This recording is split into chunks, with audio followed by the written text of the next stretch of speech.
The 13th of November, Paris faced 7 coordinated terror attacks, killing at least 129 people and leaving many people injured.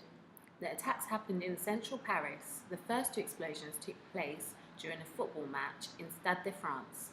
The attackers then opened fire in bars and restaurants, killing at least 24 people. The next attack on the Vatican concert venue in Boulevard Voltaire was the deadliest, resulting in the most casualties. Concert goers went to watch the US rock band Eagles of Death Metal. At least 89 people lost their lives by gunmen wearing suicide vests.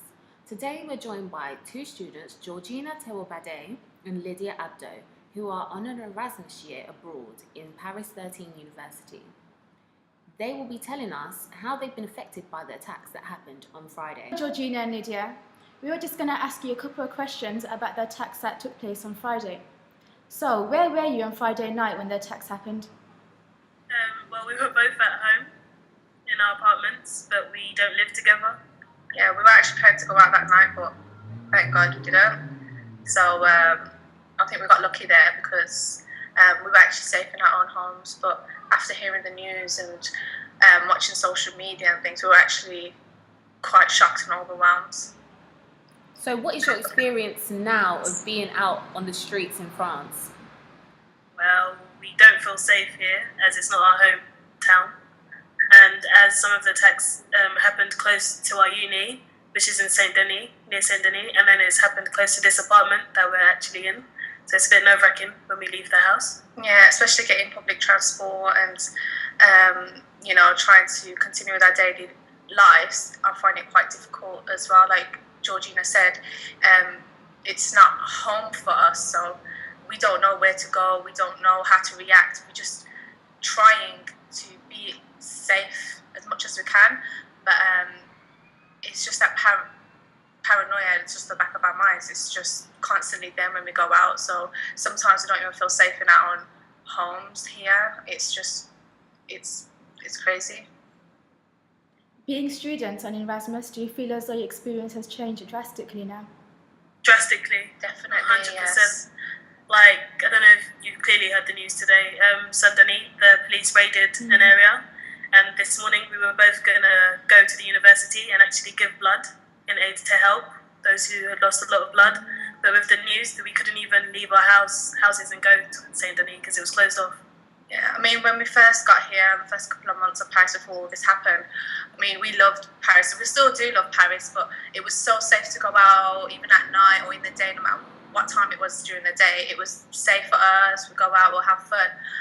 But just going to our everyday lectures and courses, we can't even do that anymore. So as a student, I think it affected our experience this year. But it's just, we're trying to stick around, try to get through this and be positive. That's it. And how have you guys been finding out about everything that's happening in France? How are you keeping up to date with the news? Well, on the first night, yeah, it was a shocking night. We were both actually napping, and our phones were like pinging, going off, loads of text messages and stuff.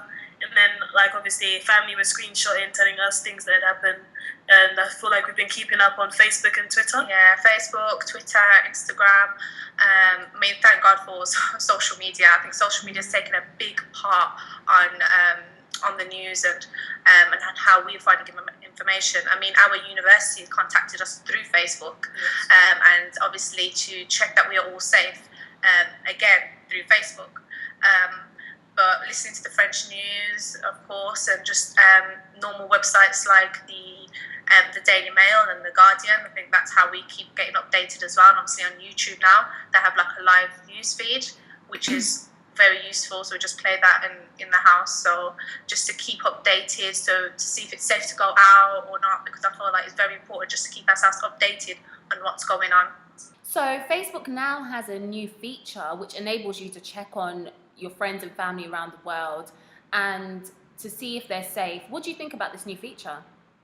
I think it's amazing. I think to know that everybody's safe around you, just without calling them or having to call them or anything, I think it's very, very useful.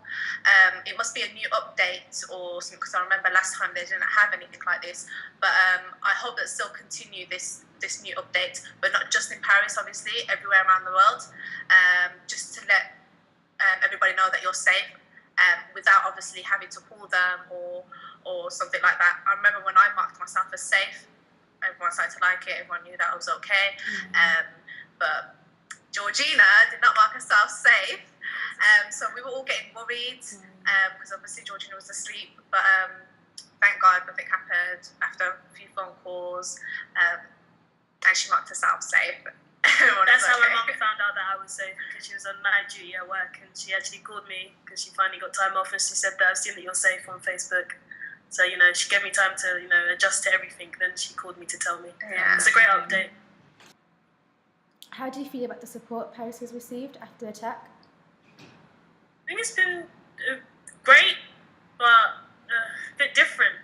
Yeah, I think it's different support. I mean, it's good that Paris is getting support from around the world, but I don't think it's the type of support that would actually help the situation, if you know what I mean.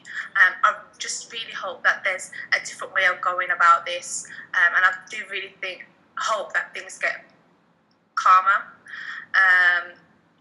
because obviously everyone's all worried about the Paris attacks. There are a lot of tourists here from everywhere, from Britain, America, so it feels good to get that support around other countries, but again, I don't think it will help the situation the way they're actually supporting Paris, but yeah, that's my personal opinion. I agree, to be honest, yeah. And just a quick question, do you guys feel that your experience of Paris has maybe changed and maybe your feelings have changed? Do you feel really integrated in the society now, few the times that you've been there for university? Yeah, I feel like the first day was amazing. I feel like we're Parisians. But I feel like with all of this going on again, we're not used to it, basically, and we're in the heart of Paris, so it's new to us. I mean, talking from a Muslim perspective, to me, I find it very difficult, because obviously you do get the one-off stares and things like that. And for me to understand the language, I'm glad I understand the language and things, so obviously I can try and explain myself. But sometimes you just feel out of place. Whereas obviously it was in the UK, it's a very multicultural society, and I'm more comfortable at home. I don't feel this out of place. But as a student here on my own, coming from the UK, as a Muslim, I find it quite difficult at the moment. But before, obviously, The experience was the great. experience was great. Everyone was loving it. Everyone was getting along, and Now we have to be on edge, exactly. So it literally. just felt like we're tiptoeing against around everything. So let's just hope things end well. Just hope our experience gets better. That's it. Like, it's a shame, because we are planning. We actually loved it. We love Paris, love the uni, we love the atmosphere, we love the food, the people. But now it's just, like I said, it's just tiptoeing around everything. So I don't know what to say. I don't know what to do. I don't know where to go. It's just taking every day as it goes, basically. I mean, we never thought that, because if we were in the UK, we'd hear these tragedies, but we are now actually in the middle of this all, and we can't turn our backs on it. Whereas if we were in the UK, we can at least, carry on with our daily lives or our daily routine. But here, it's just because we're right at the centre of the whole situation. Like I said, we don't know what to do or how to go around it. So Especially with the retaliations going on with France and Syria. It's difficult. it's crazy. Like, we are not actually afraid of these terrorists or whatever you call them. We're actually afraid now of the citizens, of the people, how they're going to react to it, against, like, I don't know, Muslims, non-Muslims, white, black. You don't know no one knows what's actually going to happen. So I just hope that we all stay safe and the security is sort of more tighter. Well, thank you guys for sharing your experience with us, and we hope you guys are really safe in Stay France. safe. Stay safe. Yeah, thank you for having us. Thank you so much for your feedback. We really appreciate it. No problem. Thank you. Thank you. Thank you. Bye. Bye.